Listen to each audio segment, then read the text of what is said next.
Hello horror radicals! This is yet another installment of the Asian Trips feature when KK will do review of Asian horror offerings from the past to present, 3 movies at a time. As per the previous episode, I was going through some of the nifty offerings various streaming platforms had to offer of late, and this time round, these are horror movies available to watch on Netflix.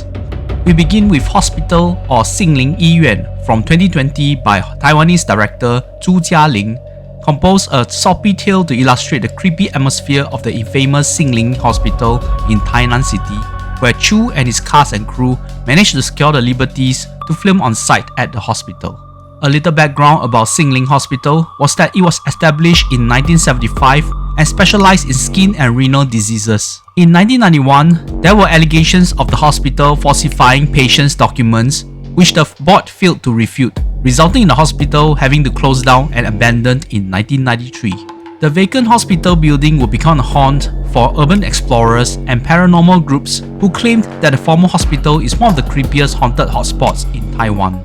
The story of the movie entailed a Taoist medium and his son having entrusted to lure the souls of deceased family members of 2 desperate requesters. This happened on the exact time of the gates of hell opening on the first day of the lunar 7th month. One of the ladies, Sue, wanted to see her departed husband who lost his life after a failed heart operation, which she solely blamed on the incompetence or mistreatment from the hospital staff, one of the many glaring plot holes of this story. The other patron, Meng, similarly wanted to connect with her deceased sister,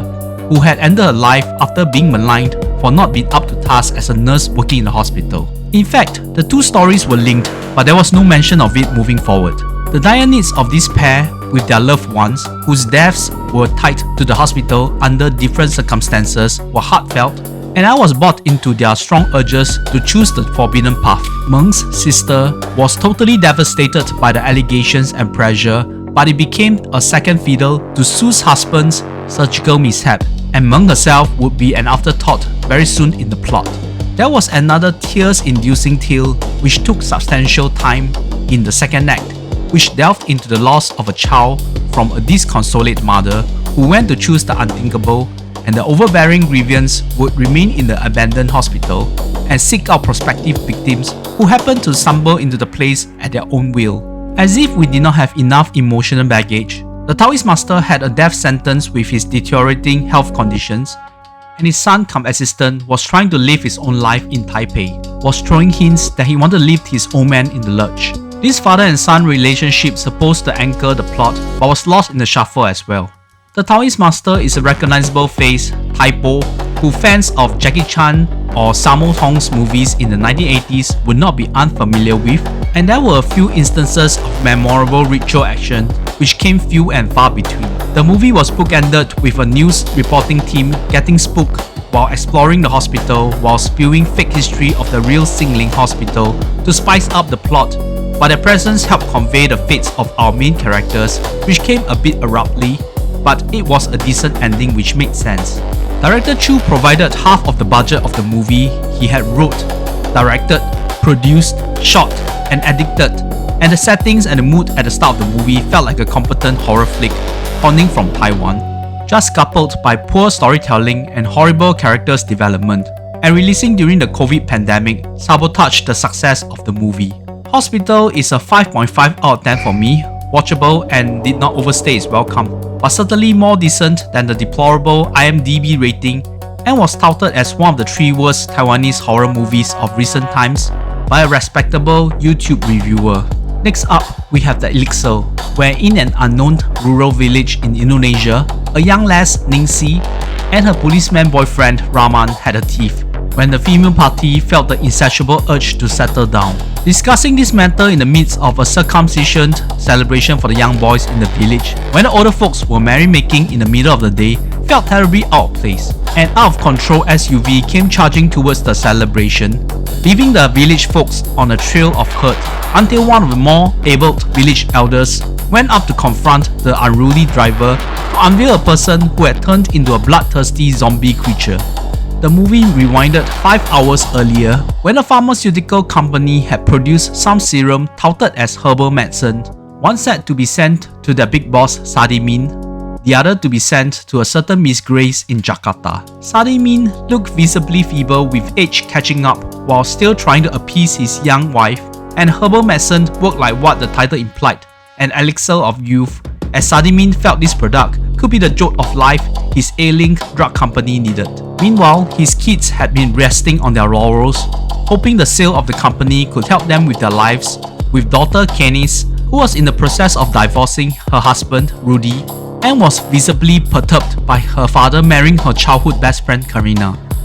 Sadiman's only son, Bang Bang, was more interested in games and toys. Guess who would turn into Patient Zero, the classic trope of a zombie feature, and started a bloodshed in his own home state, leaving no domestic helpers, drivers, and bodyguards unscathed, leading to the young cast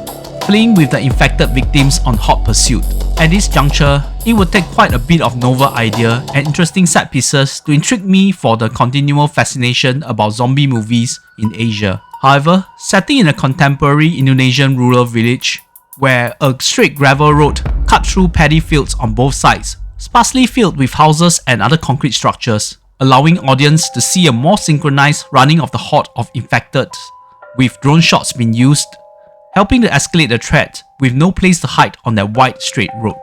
I cannot believe the Elixir was the first feature film I've seen from renowned Indon horror director Kimo Stambol. After being intrigued by his adaptation of the horror game Dread Out, there will be no shortage of supernatural affairs Stambol had delivered over the years, be it The Queen of Black Magic, written by my favourite Indon director Joko Anwar, Ivana, or Sewu Dino. While jump scares in a zombie movie had become predictable, and filmmakers trying to outdo each other with the gore, it was becoming increasingly hard to find anything novel or extraordinary to extract from these round-of-the-mill features. Meanwhile, Stambol focused on the craziness and the speed of the infection, with this undead having almost no Achilles heels, and the band of characters just focusing on the environment, and an attempt to dodge the attention of the army of the undead, which had heightened hearing and uncanny speed and acceleration, with one particular dismembered undead that chased our protagonist at full speed with just the upper body was a sight to behold. This might be controversial, but the zombie creatures here were more memorable than what we have seen this year in 28 years later. With no attempt to explain the cause of the infection and what was the ingredients of the herbal medicine, the likes of Kennis, Rudy, and Karina were exhausting their energy and attention to ensure young Raihan, Kennis' son, would be unharmed, while Bang Bang showed his worth despite his frivolous nature. The Ningsi and Raihan subplot was nothing to shout about during the prologue, but it tied up succinctly and moved me at the end. From this movie, you can see the innate understanding of crafting an interesting movie for the horror genre that Kimo Stambol possessed, and I will be certainly looking forward to the movies he had made in the past and share on this channel, so stay tuned. I will award the Elixir a solid 7.5 out of 10. I did have a good time, but at this point, one zombie film per year is the limit moving forward.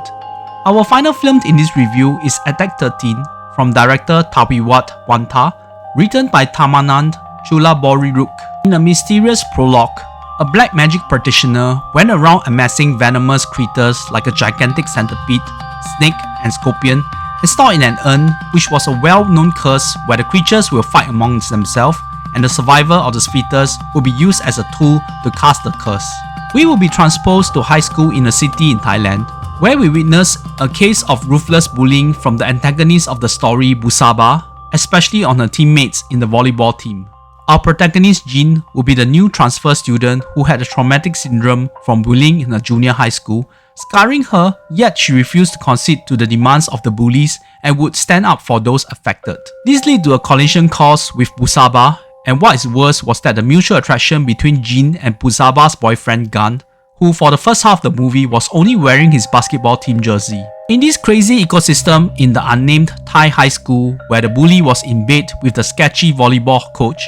and every female student also joined the same volleyball club and was tormented by the same bully, and the students communicated through Discord, showing each other pictures of their thighs, with Gen Z students' nicknames paying homage to 1980s bands like Guns N' Roses, and high school bullies would have the know-how to push someone they loathed as a part of the illicit human trafficking, and our heroine become a female version of Ombak against said armed hooligans. The security of the school was so flimsy, the same witch we saw at the prologue was allowed to summon the dead after a notable death that shook the school and haunting would affect every single student and faculty members that you started to question if the entire thing was supernatural or natural occurrence. If you think the plot was insane, wait till you go into the climactic end with the major swerve that makes one go WTF. However, building up to the climax with Jean and her party was pretty captivating, and the loss scriptwriter Chula Boriruk cooked was somewhat interesting. He just ignored the part to make the story seem remotely coherent. This was no prime Thai horror, but the scary visuals I felt was quite decent, just that the vengeful ghost lost her luster when she kept appearing in the movie. The bullying by an alpha female student made it easy to compare to Host I reviewed previously, and I did not recognize instantly that the actress who played Hong, Jin's childhood friend from junior high, was the same person who played Aim, the antagonist in Host. In actual fact, I was numbing myself from the absurd storyline by comparing which actress was prettier when all of them seems to have gone to the same plastic surgeon as the Korean entertainment scene starlets. The actress playing Busaba did look like a young Joey Wong of a Chinese ghost story fame. Her lanky frame in a volleyball attire skewed me towards that comparison. Director Wanta gained fame with the Death Whisperer trilogy, and in 2025 he had churned out Attack 13 alongside Death Whisperer 3, as well as Tare the Exorcist, one of this year's Thai horror that I was looking forward to. Sleep must be a premium for this prolific horror director. The title Attack 13, from what I perceive, came from the number 13 jersey bestowed to Busaba, and the attack part came from the classic shoujo or young girls manga series from the 1960s called Attack No. 1, which felt way too old school even for someone as old as myself. I certainly can see that the writer of Attack 13 wanted to carve a youthful and vibrant take on a supernatural horror feature when the protagonist would stand up against the evil, whether living or dead, but the meandering of storyline was too far-fetched whether it was deliberate or not. Still, for niche fans who wanted more Thai horror, Attack 13 is still tolerable and easily available on Netflix, so for the convenience, I'm giving it a rating of 6 out of 10. I'm certainly inclined to do more multi-films reviews for the closing weeks of 2025 before the top 10 special, so subscribe and hit the notification bell for the release of that video. I'm also planning for a little something to commemorate the year in horror, so watch out for it. The above mentioned Host by director Pokpong Pairak Kunwan was reviewed together with the 2 installments of Stigmatized Properties from J-horror maestro Nakata Hideo in my last Asian Trips feature. From Attack 13, it felt like young Thai people like to chat up in Discord, which can be a labyrinth filled with horrors at every corner for an old fogey like myself.